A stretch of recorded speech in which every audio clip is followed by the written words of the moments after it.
तीर्थराज में स्नान का फल तत्काल ऐसा देखने में आता है कि कोए कोयल बन जाते हैं और बगुले हंस।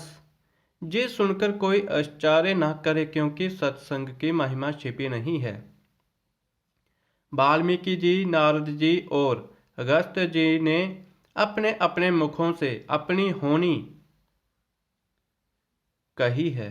जल में रहने वाले जमीन पर चलने वाले और आकाश में विचरने वाले नाना प्रकार के जड़ चेतन जितने जीव इस जगत में हैं, उनमें से जिसने जिस समय जहाँ कहीं भी जिस किसी जतन से बुद्धि, कीर्ति, सद्गति, विभूति और भलाई पाई है, सो सब सत्संग का ही प्रभाव समझना चाहिए। वेदों में और लोकों में इनकी प्राप्ति का दूसरा कोई उपाय नहीं है। सत्संग के बिना विवेक नहीं होता और श्री रामचंद्र जी की कृपा के बिना वह सत्संग सहज ही में मिलता नहीं। सत्संगति आनंद और कल्याण की जड़ है। सत्संगति सिद्धि ही फल है और सब साधन तो फूल हैं। दुष्ट भी सत्संगति पाकर सुधर जाते हैं, जैसे पारस के स्पर्श से लोहा सुहावना हो जाता है। किंतु देवयोग से यदि कभी सज्जन कुसंगति में पड़ जाते हैं तो वे वहाँ भी सांप की मणि के समान अपने गुणों का ही अनुसरण करते हैं। ब्रह्मा, विष्णु, शिव, कवि और पंडितों की वाणी भी संत महिमा का वर्णन करने में सकुचाती है। वह मुझसे किस प्रकार नहीं कही जाती, जैसे साग तरकारी बेचने वाले से मणियों के गुण समूह नहीं कहे जा सकते। मैं संतों को प्रणाम करता हूँ जिनके चित्त में समता है, जिनका ना कोई मित्र है और ना शत्रु। जैसे अंजलि में रखे हुए सुंदर फूल दोनों ही हाथों को समान रूप से सुगंधित करते हैं, वैसे ही संत शत्रु और मित्र दोनों का ही समान रूप से कल्याण करते हैं। संत सरल हृदय और जगत के हितकारी होते हैं। उनके ऐसे स्वभाव और स्नेह को जानकर मैं विनय करता हूँ, मेरी इस बाल विनय को सुनकर कृपा करके श्री रामचंद्र जी के चरणों में मुझे प्रीति दें। अब मैं सच्चे भाव से दुष्टों को प्रणाम करता हूँ, जो बिना ही प्रयोजन अपना हित करने वाले के भी प्रतिकूल आचरण करते हैं। दूसरों के हित की हानि ही जिनकी दृष्टि में लाभ है, जिनको दूसरों के उजड़ने में हर्ष और बसने में विषाद होता है,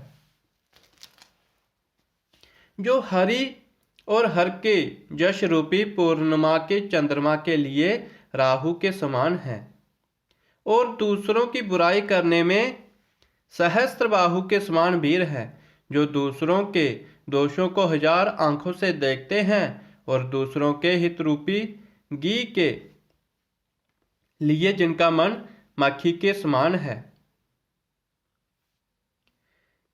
जो तेज में अग्नि और क्रोध में जमराज के समान है, पाप और अवगुण रूपी धन में कुबेर के समान धनी है, जिनकी बढ़ती सभी के हित का नाश करने के लिए केतु के समान है और जिनके कुंभकर्ण की तरह सोते रहने में ही भलाई है।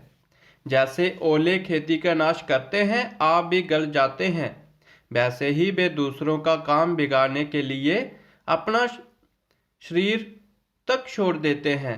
मैं दुष्टों को शीश जी के समान समझकर प्रणाम करता हूँ, जो पराये दोषों का हजार मुखों से बड़े रोष के साथ वर्णन करते हैं। पुनः उनको राजा पृथु के समान जानकर प्रणाम करता हूँ, जो 10,000 कानों से दूसरों के पापों को सुनते हैं, फिर इंद्र के समान मानकर उनकी विनय करता हूँ, जिनको सुरा नीकी और हितकारी मालूम देती है। इंद्र के लिए भी सुरानीक अर्थात देवताओं की सेना हितकारी है, जिनको कठोर वचन रूपी वज्र सदा प्यारा लगता है और जो हजार आंखों से दूसरे के दोषों को देखते हैं।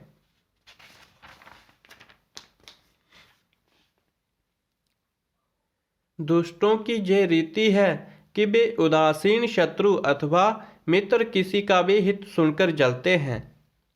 यह जानकर दोनों हाथ जोड़कर जे जन प्रेम पूर्वक उनसे विनय करता है।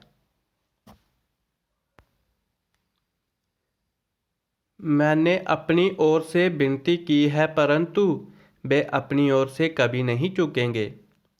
कौओं को बड़े प्रेम से पालिए, परंतु वे क्या कभी मांस के त्यागी हो सकते हैं।